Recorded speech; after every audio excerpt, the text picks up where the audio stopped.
আসসালামু আলাইকুম বন্ধুরা, আশা করি সবাই ভালো আছেন। আলহামদুলিল্লাহ আমিও ভালো আছি। তবে গত ২৪ ঘন্টার ভিতরে আবারও ছোটোখাটোভাবে ৪ বার ভূমিকম্প হয়েছে বাংলাদেশে। তো ছোট ছোট ভূমিকম্পগুলো এগুলো হচ্ছে বড় ভূমিকম্প আসার বা পিছনে আসার একটা লক্ষণ। গত ১০০ বছরে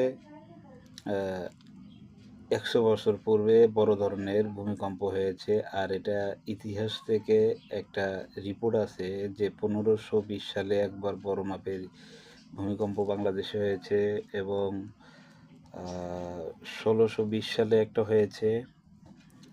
তারপরে ১৭২৫ সালে একটা ভূমিকম্প হয়েছে। এরপরে হচ্ছে আপনাদের ১৮০০তেও হয়েছে এবং ১৯২০ সালে একটা ভূমিকম্প হয়েছে। তো ১৯২০ সালে একটা হয়েছে। তো বর্তমান ২০২৬ সাল। সো এইরকম ১০০ বছর পর পর বড় আকারের একটা করে ভূমিকম্প হয়। এটা ইতিহাস থেকে এই তথ্যটা জানতে পারছি। সো আপনারা সবাই সাবধানতা অবলম্বন করবেন। এই ছোটোখাটো যে ৩টা-৪টা ভূমিকম্প হয়েছে এর ভিতর থেকেও আমরা আবহাওয়া অফিস থেকে যে পূর্ববর্ষণ যে সতর্কবার্তা দেওয়া হচ্ছে, বাংলাদেশে 8.3 মাত্রার ভূমিকম্প হওয়ার সম্ভাবনা খুবই বেশি। এটা হচ্ছে 2-4 দিনের ভিতরে। সো এই ৮ তাপমাত্রা এবং ৯ তাপমাত্রার যদি ভূমিকম্প বাংলাদেশে হয়ে যায়, তাহলে বলা যেতে পারে ঢাকা শহরের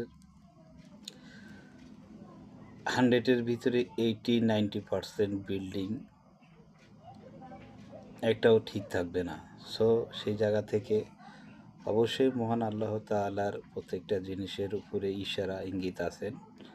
সো এটা শুধু বাংলাদেশে না, জাপানে প্রত্যেক বছরে ভূমিকম্প হয়ে থাকে।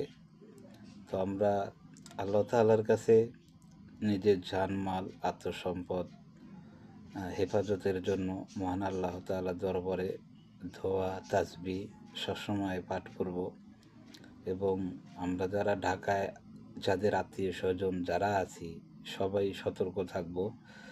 এই পরিস্থিতি মোকাবেলা করার জন্য সবাই তৈরি থাকব, যাতে করে বড় ধরনের কোনো বিপদ না আসতে পারে। সবাই ভালো থাকবেন। আল্লাহ।